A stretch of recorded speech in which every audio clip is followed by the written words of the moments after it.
Good morning class. बच्चों, आपके unit exam पूरे हो चुके हैं। ठीक है, तो अब आपकी गर्मियों की छुट्टियां पड़ने वाली हैं, तो आपने अच्छे से उनका आनंद उठाना है छुट्टियों का। लेकिन जो काम आपको दिया जाएगा उन छुट्टियों में आपने उस कार्य को भी बहुत अच्छे से पूरा करना है।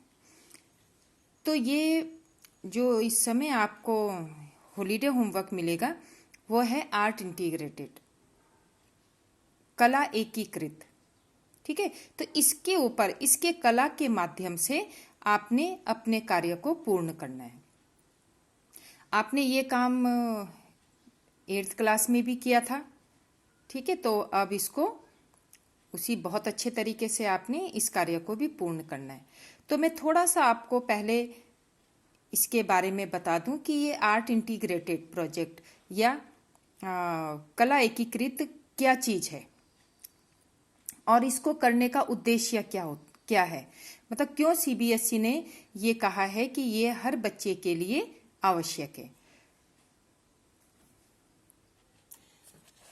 कला, जैसे कि इसके नाम से ही पता लग रहा है कि कला एकीकृत। कई अपने जो हमारे इसका उद्देश्य क्या है, हमने सीबीएसई ने जो है ये एक बच्चे को सब्जेक्ट के माध्यम से वह एक कला को किस तरह से समझ सकता है, उसका मानसिक विकास मेन उद्देश्य है। बच्चे का मानसिक विकास करना। बच्चों, कोई जरूरी नहीं है कि जो बच्चा लिखने में अच्छा ना हो, किसी क्वेश्चन का आंसर वो लिख ना पाता हो, तो कोई जरूरी नहीं है कि उसका मानसिक स्तर कम है। वो उसको किसी और तरीके से भी प्रेजेंट कर सकता है। तो इसी कला को उभारने के लिए, बच्चे की इसी कला को उभारने के लिए सीबीएसई ने ये आर्ट इंटीग्रेटेड प्रोजेक्ट को रखा है। ठीक है, तो कोई जो बच्चे लिखने के माध्यम से अच्छी तरह नहीं समझा सकते, तो वे इस कार्य के द्वारा अपनी बात को अच्छी तरह समझा सकते।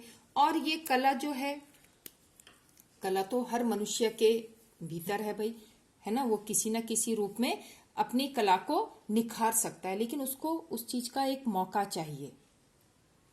अब अगर हम आपको बोलें कि आप कोई एक प्रोजेक्ट तैयार करो हिंदी में, खूब लंबा चौड़ा आपने लिखना है, खूब फाइल बना देनी है, तो आप क्या करोगे? ठीक है, आप नेट से निकाल के इधर उधर से बुक से देख के आप उस चीज को तैयार कर लोगे, लेकिन क्या आप उस चीज को अच्छी तरह समझ पा रहे हो? जो आप लिख रहे हो, जो आप फाइल तैयार कर रहे हो, तो क्या आपकी समझ में वो सब चीज आ रही है कि मैं क्या बना रहा हूं, मैं क्या लिख रहा हूं? शायद अधिकतर बच्चे सिर्फ निपटाने वाले काम करेंगे और किसी के दिमाग में ये चीज नहीं आएगा कि मैंने इसके अंदर ये चीज लिखी है, तो मैं क्या इनको समझ पाया?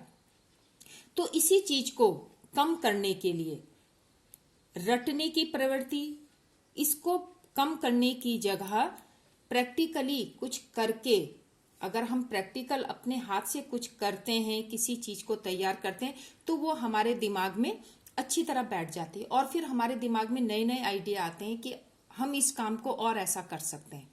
ठीक है, तो वो आइडियाज निकालने के लिए सीबीएसई ने ये आर्ट इंटीग्रेटेड प्रोजेक्ट एक्टिविटीज का ये सब्जेक्ट यहाँ पे रखा है, ये कार्य दिया है कि इसके माध्यम से बच्चा अपनी कला को उभार सकता है।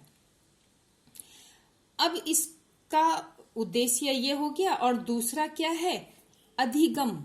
मतलब हम इस कार्य को ऐसे करके क्या करना चाहते हैं, तो इसमें क्या है, हम सीखते हैं, आनंद का अनुभव करते हैं। मतलब जब हम किसी कार्य को प्रैक्टिकली करेंगे तो उसमें हमें इंटरेस्ट जागता है और उससे हमें अनुभव भी होता है कि हमने किसी चीज को तैयार किया, तो इसको तैयार करने का तरीका क्या था और इससे हमें क्या अनुभव मिले। तो इस तरह से कला के माध्यम से हम किसी चीज को सीखने की कोशिश करते हैं। अब कला के द्वारा हम किसी चीज को अगर प्रस्तुत करते हैं तो उसका एक बेनिफिट हमें क्या मिलता है कि उसमें कोई उत्तर सही या गलत नहीं होता है।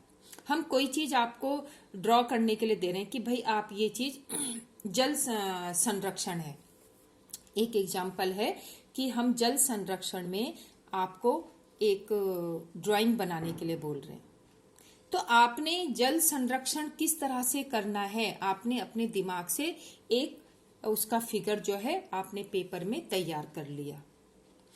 अब जब शिक्षक उसका आंकलन करेगा तो वो ये नहीं कहेगा कि किसी बच्चे ने जल संरक्षण के बारे में बहुत अच्छी ड्राइंग बनाई है तो ये बिल्कुल सही है, जिसने थोड़ा काम बिल्कुल साफ नहीं किया है, किसी की ड्राइंग अच्छी नहीं है, तो हम उसको ये भी नहीं कह सकते कि ये काम आपका गलत है।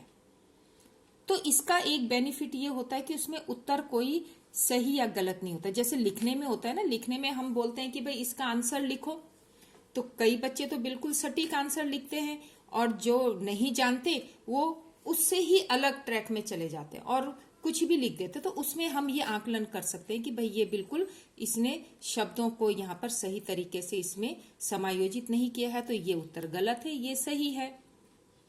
तो इस कारण एक इसका हमें फायदा ये होता है कि इसमें कोई उत्तर गलत या सही नहीं होता है।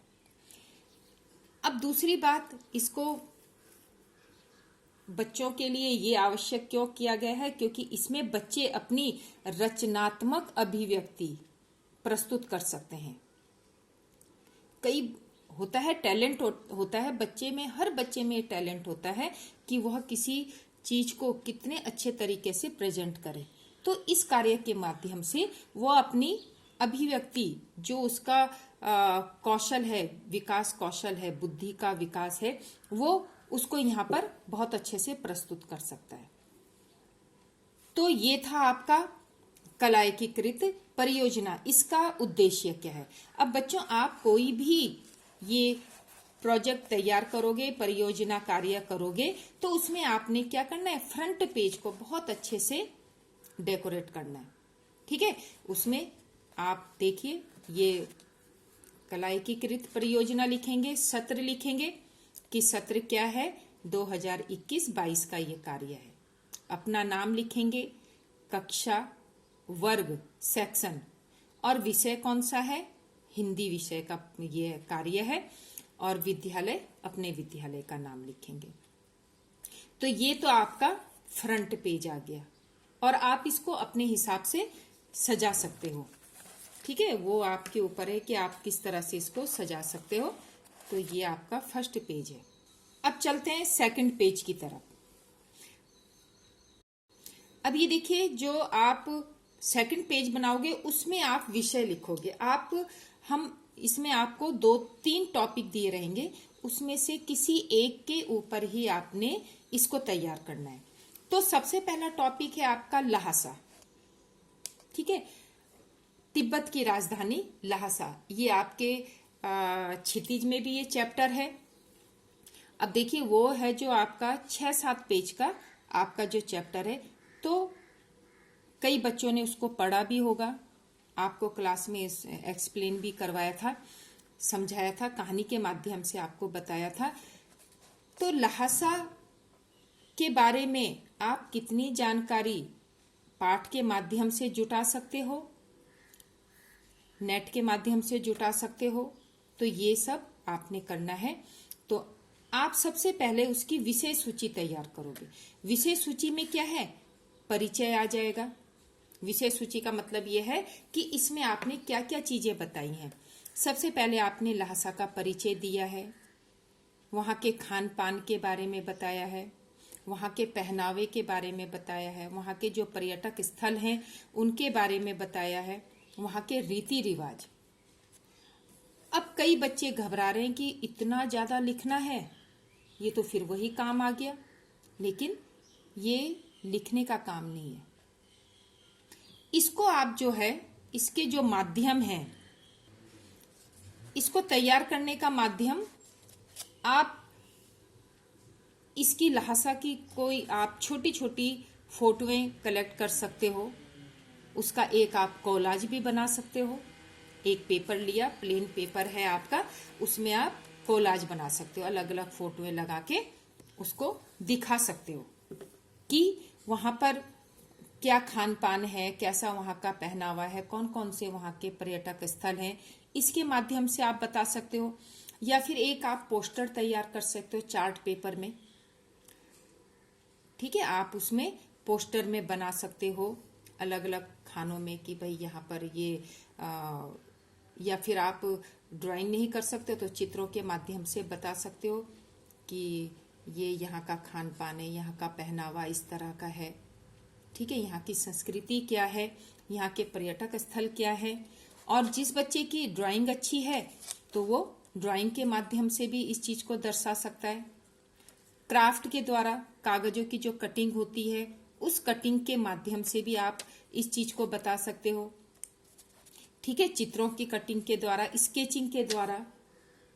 तो ये बहुत सारे माध्यम हैं जिसके द्वारा आप इस चीज को बता सकते हो, लहासा के बारे में बता सकते हो। उसमें ज्यादा लिखने की आपको जरूरत नहीं है। चित्रों के माध्यम से भी देखो, कई बार ऐसा होता है कि जो चीज हम पढ़ के नहीं समझ सकते हैं उसको हम चित्रों के माध्यम से समझ जाते हैं। पता लग जाता है कि इसमें क्या चीज कही गई है, किस बारे में बात की गई है। आपके घर में न्यूज़पेपर आता है, उसके अंदर आपने कभी देखे होंगे पंपलेट छपे होते हैं, छोटे छोटे होते हैं ना। तो हम क्या करते हैं, उनको निकालते हैं और सिर्फ चित्र के माध्यम से हम समझ जाते हैं कि किस बारे में इसमें कहा गया है। हम उसको इतना डिटेल में पढ़ने की कोशिश नहीं करेंगे, सिर्फ हम चित्रों के माध्यम से देखते हैं और उसी से हमें पूरी बात समझ आ जाती कि हाँ ये इसके बारे में कहा गया है। तो यही चीज आपको इसमें दिखानी है। अब दूसरा टॉपिक है आपका भक्ति काल के कवि। भक्ति काल, आप इसको नेट में भी सर्च करोगे तो पता लग जाएगा आपको। जो कबीरदास जी के आसपास समकालीन, कबीरदास जी के समकालीन जो कवि हुए हैं उनके बारे में, उनकी फोटोएं आप लगा सकते हो और उनके नीचे उनका नाम लिख सकते हो। तो इससे क्या होगा, जब आप फोटो निकालोगे या बनाओगे, आप बना भी सकते हो, जिसकी ड्राइंग अच्छी है आप बना सकते हो, स्केचिंग कर सकते हो। तो उसको बनाते बनाते आपके दिमाग में ये नाम बिल्कुल बहुत अच्छी तरह से छप जाएगा कि भक्ति काल के प्रमुख कवि कौन कौन से हैं। ठीक है, अब है तीसरा टॉपिक है आपका समास। समास ये आपके ग्रामर का है, सब्जेक्ट से रिलेटेड है। ये ग्रामर में आपका एक चैप्टर है कि समास के कितने भेद होते हैं। तो ये समास को आप जो है इसको भी बहुत अच्छे से आप दिखा सकते हो, एक चार्ट पेपर के माध्यम से, ड्राइंग के माध्यम से, क्राफ्ट के माध्यम से आप इसको बहुत अच्छे से एक्सप्लेन कर सकते हो। तो ये आपको याद भी हो जाएगा और आपकी ड्राइंग भी हो जाएगी, आपको ये कार्य करने में आनंद भी आएगा। तो बच्चों, इस तरह से आपने इस प्रोजेक्ट को तैयार करना है। ठीक है, और ये आपके जो हैं इसके मार्क्स जुड़ेंगे, 10 नंबर का होता है ये। तो आपने इसको बहुत अच्छे से इस कार्य को पूर्ण करना है और अच्छे से अपनी छुट्टियां एंजॉय करनी है। Thank you.